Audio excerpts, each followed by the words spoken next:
దీపని చంపబోతూ సుమిత్రకి అడ్డంగా దొరికిపోయిన పారిజాతం మాలిని. షాక్లో శివన్నారాయణ.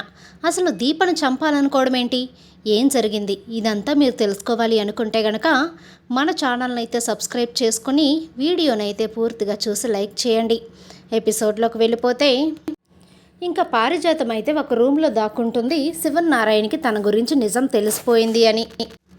అమ్మో, ఇప్పుడు ముసలోడు నన్ను తప్పకుండా మెడపట్టుకుని బయటకు గెంటేస్తాడు. నేనేం చేయాలో అర్థం కావట్లేదే. దేవుడా, నువ్వే నన్ను కాపాడాలి. ఊరే సూరజ్గా, నా పాలిట నువ్వు ఒక రాక్షసులాగా తయారయ్యావురా. నా గురించి నిజమంతా బయటపెట్టి నన్ను ఇలా భయపడి ఒక రూమ్లో కుక్కిన పేనులాగా పడుండేలాగా చేశావు అని చెప్పేసి తిట్టుకుంటూ ఉంటుంది లోపల గదిలో దాక్కుని. అప్పుడే శివన్నారాయణ గది దగ్గరికి వచ్చి, ఏంటి పారిజాతం, బయటికి వస్తావా లేదంటే నన్నే లోపలికి రమ్మంటావా అని చెప్పేసి శివన్నారాయణ కోపంగా మాట్లాడేసరికి ఇంకా బయటికైతే వచ్చేస్తుంది పారిజాతం. వచ్చి చాలా కోపంగా నటిస్తూ ఉంటుంది. అప్పుడే ఏంటి గ్రాని ఇలా చేస్తుంది, కోపంగా వస్తుందేంటి, ఏడ్చుకుంటూ తాత కాళ్ళ మీద పడిపోద్దేమో అనుకున్నాను, తెగించిన దానికిలాగా అంత ధైర్యంగా వస్తుందేంటి బయటికి అని చెప్పి జ్యోత్స్న అయితే అనుకుంటుంది. ఇంకా బయటికి వచ్చి, నేను మీ క్షేమం కోసమే ఇలా చేశానండి, మీ క్షేమం కోసం మాత్రమే నేను ఇలా చేశాను. మొన్న సూరజ్కి ఈ ఉంగరాన్ని ఇచ్చింది మాలిని, ఇప్పుడు నాకు ఈ ఉంగరాన్ని ఇచ్చింది. ఇప్పుడు నేను కూడా వద్దన్నానంటే ఇంకొకరికి ఇచ్చి ఈ ఉంగరాన్ని మన ఇంటి గుట్టంతా కూడా తెలుసుకోవడానికి ట్రై చేస్తుంది. అందుకే ఇంకొకరి దగ్గరికి వెళ్ళే ఛాన్స్ మాలినికి ఇవ్వకుండా నేనే ఆ ఉంగరాన్ని తీసుకొని ఏదో ఒక 2 నిజాలు చెప్పాను అని చెప్పి అనేసరికి, అయినప్పటికీ కూడా అత్తయ్య గారు, మీరు చేసింది చాలా తప్పు. ఎందుకంటే మాలినిని కలవాలనుకోవడమే మీరు చేసిన తప్పు. అసలు మాలినిని కలవాల్సిన అవసరం మీకేంటి అని చెప్పేసి సుమిత్ర అయితే అడుగుతూ ఉంటుంది. ఏంటి సుమిత్ర, చెప్తున్నాను కదా, నేను గనక ఆ ఉంగరాన్ని వద్దు, నేను నిన్ను కలవను అని అంటుంటే గనక వేరొకరి ద్వారా జ్యోత్స్నాన్ని కలవడానికి ప్రయత్నం చేసేది. నేను మీ అందరి క్షేమాన్ని కోరి నేను ఇలా బలైపోతుంటే మీరు మాత్రం నన్ను చాలా అపార్థం చేసుకుంటున్నారు అని చెప్పి పారిజాతం ఏడుపు మొహం పెట్టేసరికి, నాన్న, పిన్ని తెలియక చేసిందిలే, ఈసారికి వదిలేసాయి, ఇంకొకసారి రిపీట్ అయితే అప్పుడు ఏమైనా యాక్షన్ తీసుకుందామని చెప్పి దశరథ శివన్నారాయణ బ్రతిమలాడేసరికి, సరే దశరథ, నీ మాట చొప్పున పారిజాతాన్ని ఇప్పటికీ క్షమిస్తున్నాను. పారిజాతం, ఇంకొకసారి మాత్రం ఇలాంటిదేమైనా రిపీట్ అయితే నిజంగానే మెడ పట్టుకుని బయటకు గెంటేస్తాను, ఇప్పుడు చెప్పిన విధంగా అని చెప్పి శివన్నారాయణ అనేసరికి, లేదండి, ఇంకొకసారి నేను ఈ తప్పు చేయనండి, బుద్ధి తక్కువయ్యి ఇలాంటి పని చేశానండి, నన్ను క్షమించండి అని చెప్పేసి శివన్నారాయణ కాళ్ళ మీద పారిజాతం పడేసరికి, తాత క్షమించు తాత, పారు పాపం చాలా బాధపడుతుంది అని చెప్పి కార్తీక్ చెప్పేసరికి, సరేరా, అందరూ చెప్తున్నారు కాబట్టి పారిజాతం, ఈసారికైతే క్షమిస్తున్నాను, ఇంకొకసారి ఇలాంటిదేమైనా రిపీట్ అయితే మాత్రం నువ్వు మా ఇంట్లో ఉండడానికే వీల్లేదు అని చెప్పి శివన్నారాయణ పారిజాతంతో చెప్పేసరికి, అమ్మాయ, ముసలోని ఎలాగోలా ఒప్పించేసుకున్నాలే, ఏదో ఒక యాక్షన్ చేసి ఒప్పించేసుకున్నాను, రేపటి సంగతి రేపు చూద్దాం, మళ్ళీ రిపీట్ అయినప్పుడు కదా అని చెప్పి పారిజాతం ఇంకా అక్కడి నుండి అయితే వెళ్ళిపోతుంది. ఇంకా జ్యోత్స్న అయితే, గ్రాని బ్రతికిపోయింది, లేదంటే మెడ పట్టుకుని బయటకు గెంటేసేవాడు తాత, మొహమాటం కూడా లేకుండా అని చెప్పి జ్యోత్స్న తన మనసులో అనుకుని జ్యోత్స్న కూడా అక్కడి నుండి వెళ్ళిపోతుంది. ఇంకా ఎవరికి వాళ్ళు అక్కడి నుండి వెళ్ళిపోతుంటే, తాత ఇంకా మేము కూడా బయలుదేరతాము ఇంటికి అని చెప్పేసరికి, సరేరా, జాగ్రత్తగా వెళ్ళండి, అమ్మ దీప జాగ్రత్త అని చెప్పి శివన్నారాయణ వాళ్ళకు జాగ్రత్త అయితే చెప్తాడు. ఇంకా దశరథ కూడా జాగ్రత్త అమ్మ దీప అని చెప్పేసరికి ఇద్దరు కూడా బయలుదేరి ఇంటికైతే స్కూటీ మీద వెళ్తూ ఉంటారు. అలా వెళ్తూ ఉండగా అప్పుడే ఇంకా దీప కార్తీక్తో మాట్లాడుతూ ఉంటుంది. బావా, అసలు పారిజాతం గారు మాలిని దగ్గరికి వెళ్ళడం ఏంటి, మాలిని సంగతి అందరికీ తెలిసిందే కదా, పైగా తాతకి శత్రువు అన్న విషయం కూడా తెలిసి కూడా పారిజాతం గారు జ్యోత్స్నాని తీసుకొని వెళ్ళాల్సిన అవసరం ఏంటి, వీళ్ళందరూ కలిసి ఏదైనా ప్లాన్ చేస్తున్నారేమో అనిపిస్తుంది బావా, నీకేమనిపిస్తుంది అని చెప్పి అంటుంటే, నాకు కూడా అదే అనిపిస్తుంది మరదలా, కానీ మనం దేన్ని కూడా నిరూపించలేము సాక్ష్యం లేకుండా, సాక్ష్యంతో సహా తాత దగ్గర నిరూపిస్తేనే వీళ్ళకేమైనా శిక్ష మనం వేయగలం, వీళ్ళకి బుద్ధి చెప్పగలం, కానీ మన దగ్గర ఏం సాక్ష్యం లేదు కదా, సరే నువ్వు మాత్రం జాగ్రత్తగా ఉండు, ఎందుకంటే అందరి కన్ను ఇప్పుడు నీ మీదే ఉంది, మాలినికి నువ్వు ఎదురు మాట్లాడావు కదా, మాలిని ఊరుకునే రకం కాదు. మాలినికి ఎదురు వెళ్తే ఎవరినైనా సరే ఏమైనా చేస్తుంది. కాబట్టి నువ్వు ఇంట్లోంచి బయటికి వచ్చినా లేదంటే ఎక్కడికి వెళ్ళినా సరే నాకు ఒక మాట చెప్పే నువ్వు ఇంటి నుంచి కదలాలి, లేదంటే ఎక్కడికైనా సరే వెళ్ళాలి. అలా ఇటువరకులాగా నన్ను ఎవరు ఏం చేస్తారో అని చెప్పేసి నువ్వు వెళ్ళిపోవద్దు. ఎందుకంటే ఇప్పుడు నువ్వు ఉట్టి మనిషివి కూడా కాదు, కడుపుతో ఉన్నావు కాబట్టి చాలా జాగ్రత్తగా ఉండాలి. పైగా అమ్మకు మనం మాటిచ్చాము, బిడ్డను క్షేమంగా నీ చేతుల్లో పెడతాము అని చెప్పి. ఆ మాట నెరవేర్చుకోవాలి అంటే గనక ఖచ్చితంగా మన జాగ్రత్తలో మనం ఉండాలి. మళ్ళీ చెప్తున్నాను దీప, ఓకేనా అని చెప్పేసి కార్తీక్ దీపకు చెప్పేసరికి, సరే బావా, నా ముద్దుల బావ నువ్వు చెప్తే నేను వినకుండా ఉంటానా? ఖచ్చితంగా నేను ఎక్కడికి వెళ్ళా మీకు చెప్పే వెళ్తాను, సరేనా అని చెప్పేసి కార్తీక్ చెప్పేసరికి, సరే పద, శౌర్య ఎదురు చూస్తూ ఉంటుంది మన కోసం, వెళ్ళేటప్పుడు స్నాక్స్ ఏమైనా తీసుకుని వెళ్దామని చెప్పి స్నాక్స్ తీసుకొని శౌర్య దగ్గర అయితే వెళ్తారు. వీళ్ళిద్దరూ కూడా ఇంటికి వెళ్ళిపోతారు.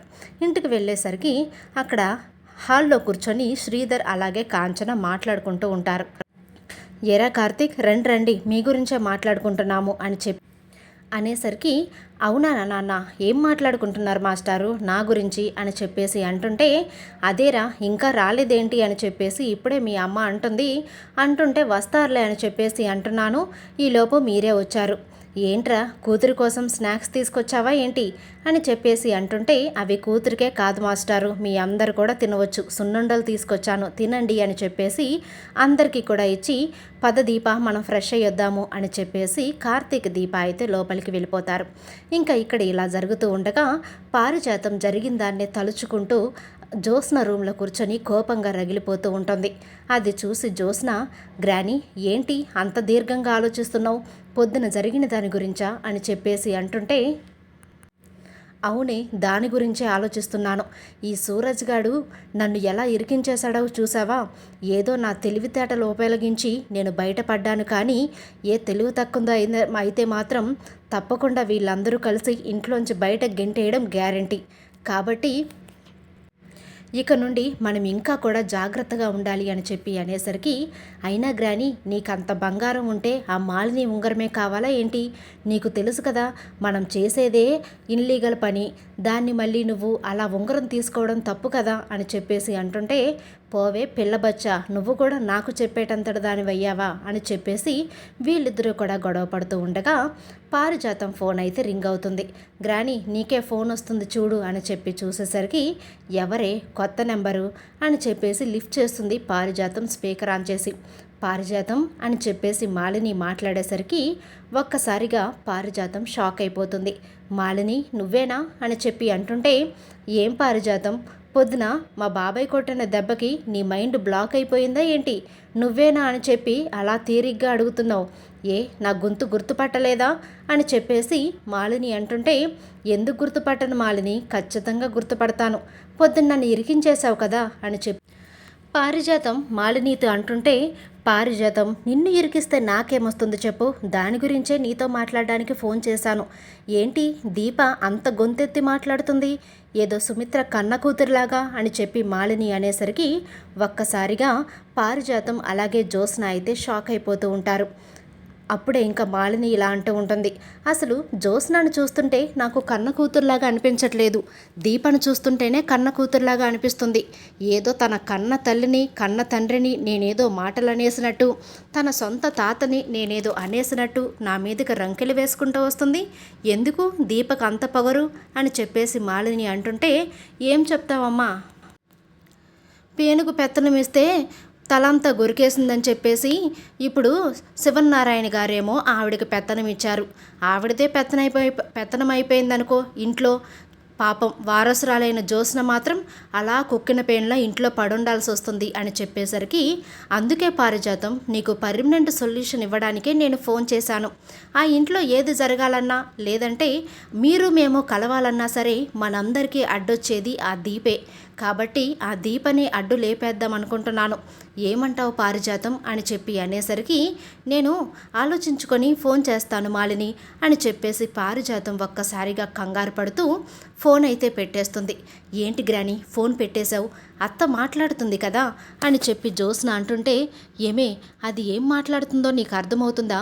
దీపను లేపేద్దామంటుందే, దీపను చంపేద్దామంటుందే అని చెప్పేసి అంటుంటే, మంచిదే కదా గ్రాని, మన చేతులకు మట్టి అంటకుండా మాలిని ద్వారా ఈ పని జరిగిపోతుంది కదా, ఇంకెందుకు నువ్వు ఆలోచిస్తున్నావో నాకు అర్థం కావటం లేదు అని చెప్పి పారిజాతంతో జ్యోత్స్న అయితే అంటుంది.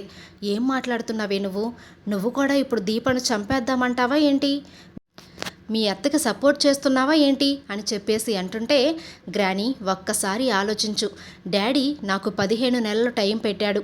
ఈ టైం లోపల నేను పెళ్లి చేసుకోలేదు అంటే కనుక ఆస్తి మొత్తం కూడా బావ పేరు మీదకి వెళ్ళిపోతుంది. ఇంకా దీనికి 2 నెలలు మాత్రమే ఉంది. నేను పెళ్లి చేసుకుంటే ఈ 2 నెలల్లో చేసుకోవాలి, లేదంటే ఆస్తి మొత్తం కూడా చేజారిపోతుంది. అలా పోకుండా ఆస్తి మొత్తం నా పేరు మీదకి రావాలి అంటే ఆ దీప అడ్డు తొలగిపోవాలి.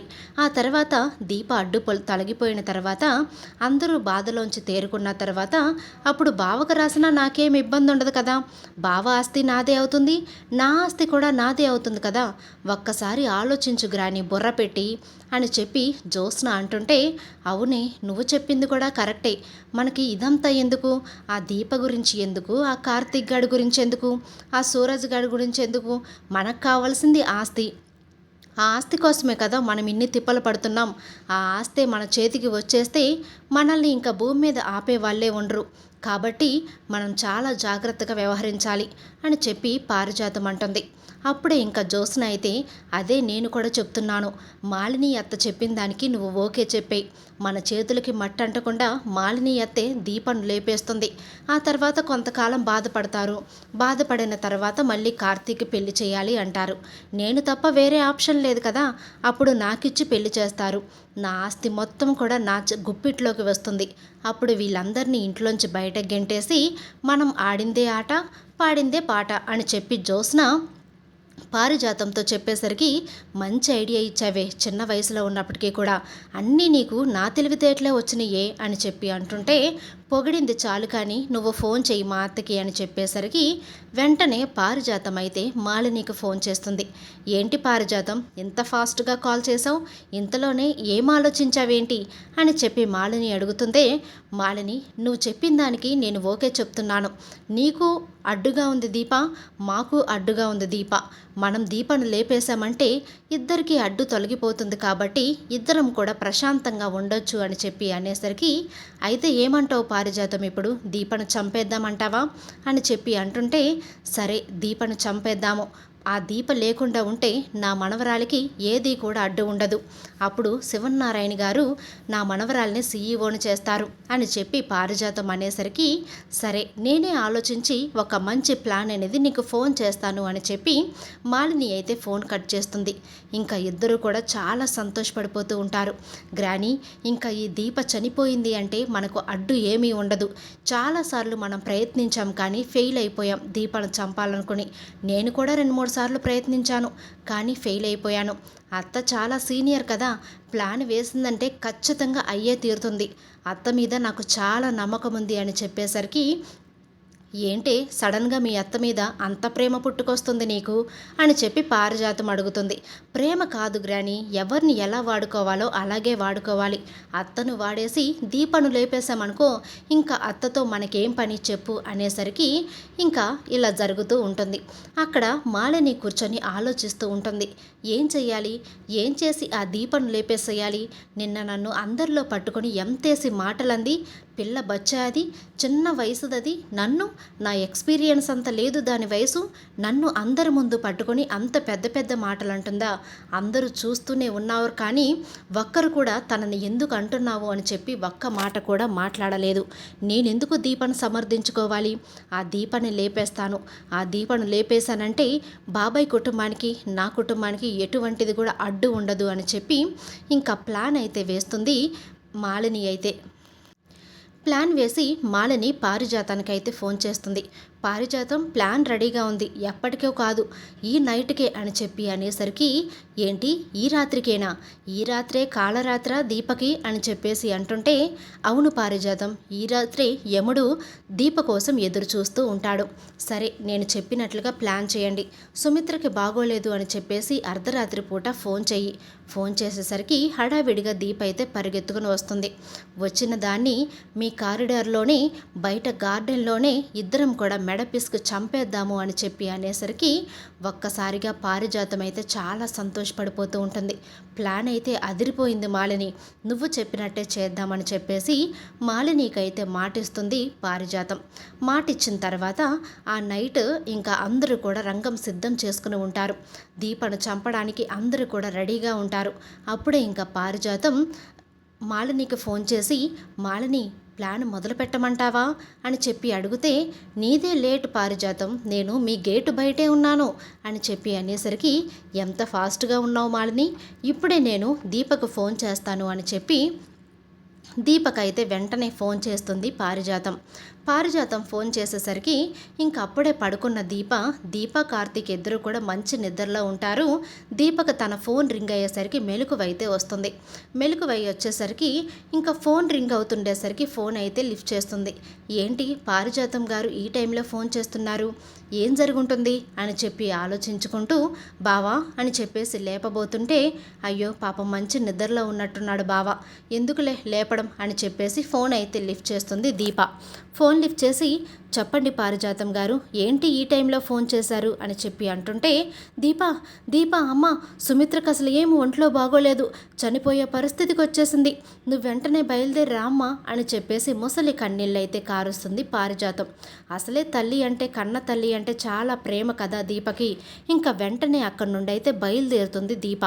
బయలుదేరుతుంటే, బావకు చెప్పాలి, నిన్నే కదా బావ ఎక్కడికి వెళ్ళినా నాకు చెప్పు, ఏం చేసినా నాకు చెప్పు అన్నాడు, కానీ ఇంత మంచి నిద్రలో ఉన్న బావని నాకు లేపడం ఇష్టం లేదు, కాబట్టి అక్కడికి వెళ్ళిన తర్వాత ఫోన్ చేస్తాను అని చెప్పి ఇంకా ఎవరికి చెప్పకుండా దీప అయితే శివన్నారాయణ ఇంటికి బయలుదేరుతుంది.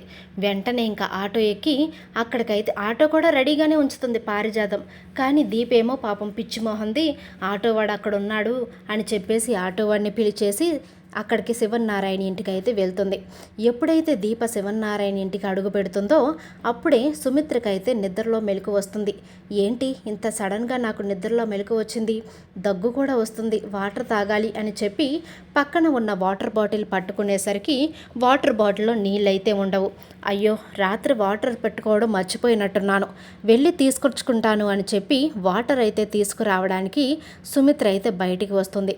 కానీ అందరూ నిద్రపోయారు అనుకొని పారిజాతం అయితే తన ప్లాన్ అవలంబిస్తుంది.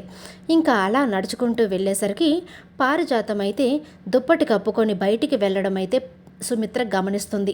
ఏంటి అత్తయ్య గారు ఈ టైంలో డోర్లు ఓపెన్ చేసున్నాయి ఏంటి అని చెప్పి చూస్తుంటే, అలా దుప్పటి కప్పుకొని సీక్రెట్గా బయటికి వెళ్తున్నారు, రాత్రికి 1 గంట అవుతుంది, ఈ టైంలో ఎవరిని కలవడానికి వెళ్తున్నారు, అసలు ఈ టైంలో బయటికి వెళ్ళాల్సిన అవసరం అత్తయ్య గారికి ఏంటి అని చెప్పేసి అనుకొని సుమిత్ర అక్కడ ఫ్రిడ్జ్లో వాటర్ బాటిల్ తీసుకుని అక్కడే పెట్టేసి వెంటనే పారిజాతాన్ని అయితే ఫాలో అవుతుంది. పారిజాతం వెళ్ళి బయటికి అప్పుడే దీప అయితే వస్తూ ఉంటుంది.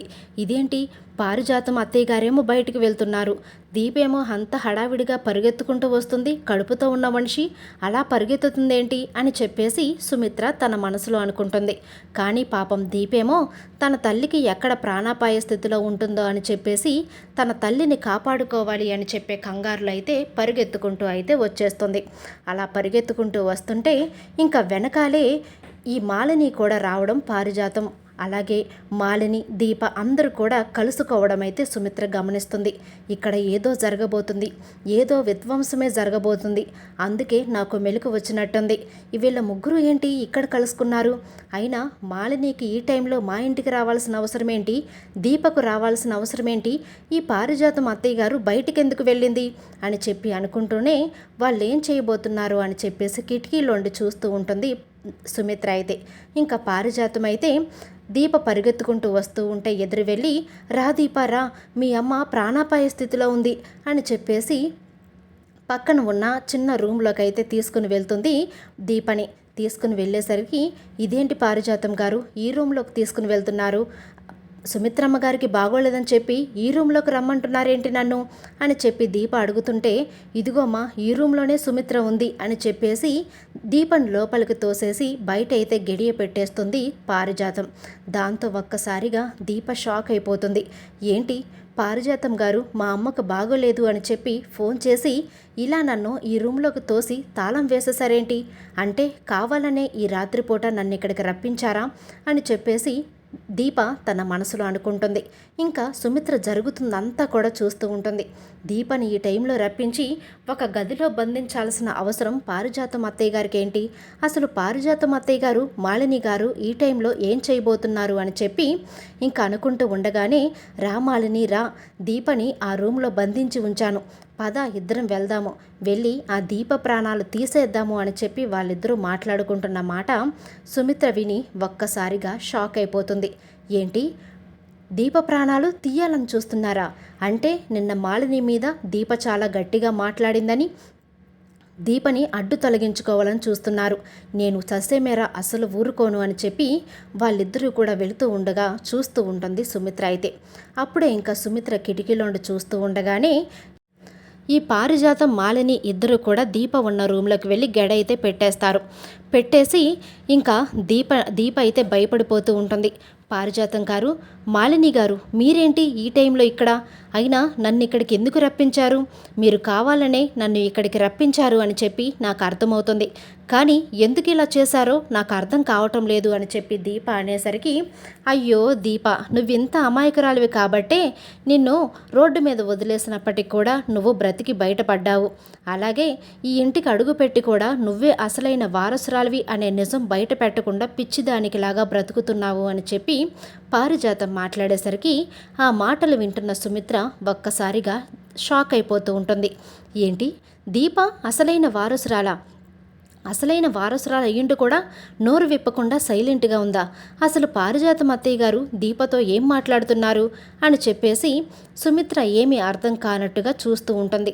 అప్పుడే ఇంకా పారిజాతం అయితే, మాలిని పట్టుకో, దీపని చంపేయాలి, ఈ వారసురాలు అసలైన సుమిత్ర వారసురాలు చనిపోతేనే నా మనవరాలికి ఆస్తంతా వస్తుంది, కార్తీక్ని పెళ్లి చేసుకొని నా మనవరాలు హ్యాపీగా ఉంటుంది, నా మనవరాలికి కార్తీక్ని పెళ్లి చేసుకోవాలన్నా, నా మనవరాలికి ఈ ఆస్తి మొత్తం రావాలి అన్నా సరే అడ్డుగా ఉన్నది ఈ దీప మాత్రమే, ఈ దీపని అడ్డు తొలగించామంటే ఈ రాజ్యం అంతా మేమే ఏలుకోవచ్చు అని చెప్పి అనేసరికి ఇంకా పారిజాతం ఒకవైపు, మాలిని ఒకవైపు ఇద్దరు కూడా దీప మెడ పట్టుకుని నొక్కేస్తూ ఉంటారు. అమ్మా నన్ను వదలండి అని చెప్పేసి ఎంత వదిలించుకున్నప్పటికీ కూడా దీపను మెడ పట్టుకుని నొక్కేస్తూ ఉంటారు పారిజాతం మాలిని కూడా. ఇదంతా చూస్తూ ఉన్న సుమిత్రకి దిమ్మ తిరిగిపోతూ ఉంటుంది.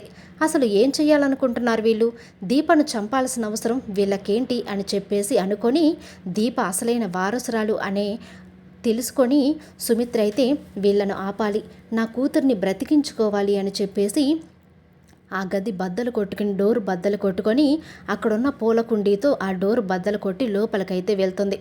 వెళ్ళి మాలిని, పారిజాతం అత్తయ్య గారు అని చెప్పేసి చాలా గట్టిగా అరిచి వాళ్ళ చంపలైతే పగలగొడుతుంది సుమిత్ర. దాంతో ఒక్కసారిగా వాళ్ళిద్దరూ కూడా షాక్ అయిపోతూ ఉంటారు. ఏంటి సుమిత్ర నువ్వేంటి ఇక్కడ అని చెప్పేసి అంటుంటే, అవునత్తయ్య గారు, నేను వచ్చి మిమ్మల్ని డిస్టర్బ్ చేశాను కదా, నేను నా కన్న కూతుర్ని కాపాడుకోవడానికి వచ్చాను, నా కన్న కూతుర్ని చంపాలని చూస్తున్నారు మీరు, నేను ఆల్రెడీ పోలీసులకి ఫోన్ చేసే వచ్చాను, మామయ్య గారిని అలాగే ఆయన్ని కూడా లేపే వచ్చాను అని చెప్పి అనేసరికి ఒక్కసారిగా పారిజాతం మాలిని అయితే షాక్ అయిపోతూ ఉంటారు.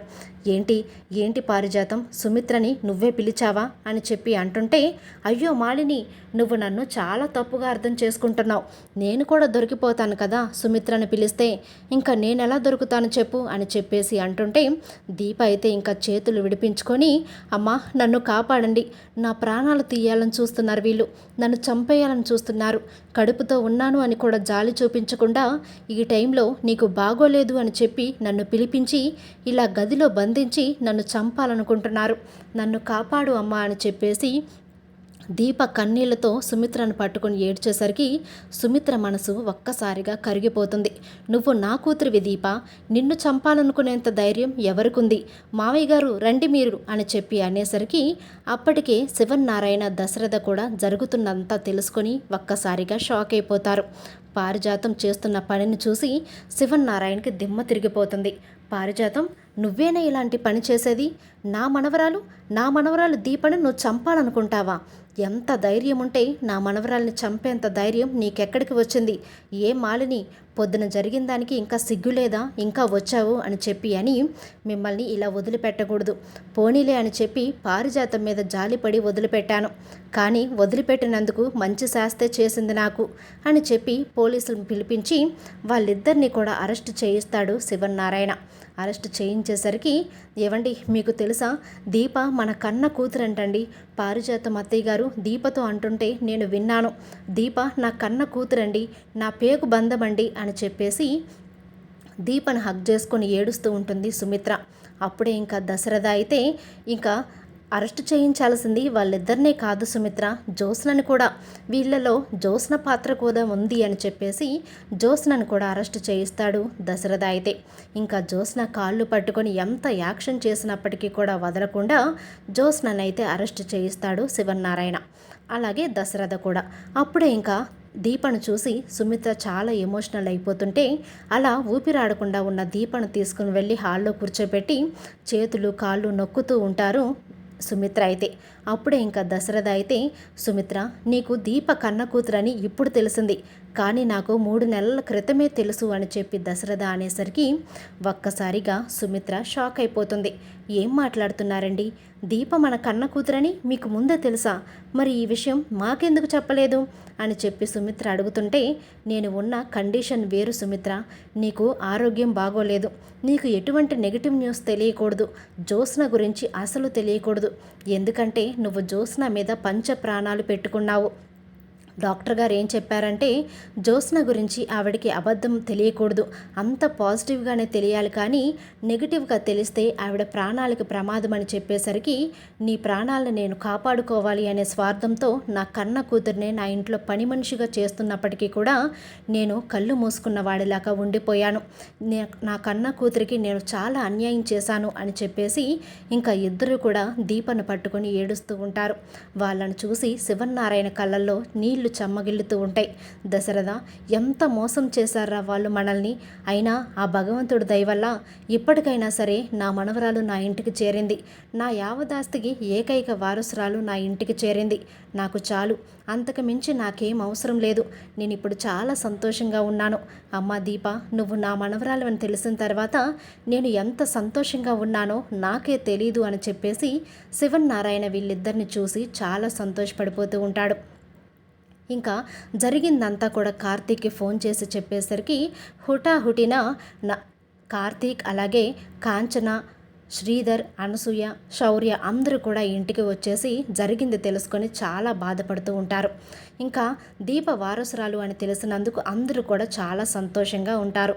ఈ విధంగా దీపను చంపబోతూ సుమిత్రకి అడ్డంగా దొరికిపోతారు పారిజాతం, మాలిని. ఇద్దరితో పాటు జ్యోత్స్నను కూడా కలిపి అరెస్టు చేయిస్తాడు శివన్నారాయణ. వీడియో నచ్చితే తప్పకుండా లైక్ చేయండి.